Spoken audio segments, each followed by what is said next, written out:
Jaringan Pendamping Kebijakan dan Pembangunan atau JPKP Bali menyatakan sikap menolak pembangunan proyek Jawa Bali Crossing di kawasan seputar Pura Sugararupa. Usulan dari pernyataan sikap JPKP tentang pembangunan Sutet PLN Jawa Bali Crossing tersebut ditegaskan dalam rapat yang berlangsung di kantor DPD RI Renon.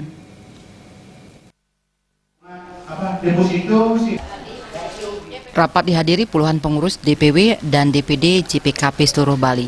Pernyataan sikap penolakan terhadap proyek Jawa Bali Crossing tersebut juga telah disampaikan kepada Presiden RI Joko Widodo melalui surat nomor 087/DPP JPKP /5 Rumawi /2018 yang diteken Ketua Umum DPP JPKP Maret Samuel.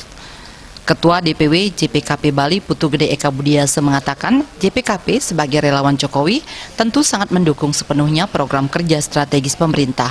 Namun JPKP juga berkewajiban dan terpanggil untuk memberikan masukan konstruktif bila mana ada hal-hal yang dianggap tidak sejalan dengan kebutuhan strategis masyarakat dan atau mengganggu kearifan lokal masyarakat Bali.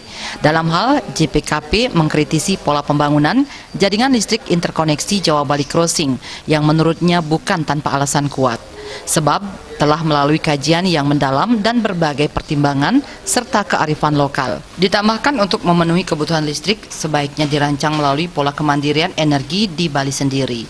Berdasarkan surat pernyataan dari Parisada Hindu Dharma Provinsi Bali, maka dengan ini diperkuat oleh pernyataan dari Ketua Umum kami di Jakarta, maka JPKP Bali menyampaikan pernyataan sikap bahwa proyek Jawa Bali Crossing yang rencananya dibangun dengan tower dengan ketinggian 350 meter yang tidak jauh dari tempat suci agama Hindu yaitu di Pura Sugararupa,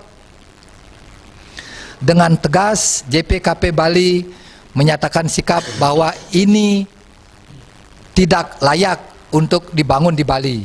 Justru JPKP Bali menyarankan kembalilah pada listrik ramah energi. Kami sampaikan bahwa sikap JPKP Bali yang sudah direkomendasi oleh Ketua Umum sudah kami sampaikan kepada Pak Presiden melalui kantor staf Presiden beberapa kesempatan yang lalu. Maka kami berharap ke depannya masyarakat Bali ini jangan ada lagi proyek-proyek yang memang tidak pro rakyat. Putu Gede Eka Budiase menambahkan sejumlah masalah yang dihadapi masyarakat miskin yang kerap belum tertangani dengan baik khususnya di bidang sosial dan kesehatan. Kehadiran JPKP di daerah-daerah diharapkan dapat menjembatani masalah yang menimpa masyarakat di Bali. Pada kesempatan tersebut juga disepakati membentuk koperasi JPKP Bali. Siap melayani. JPKP siap melayani. Suparyana, Bali TV.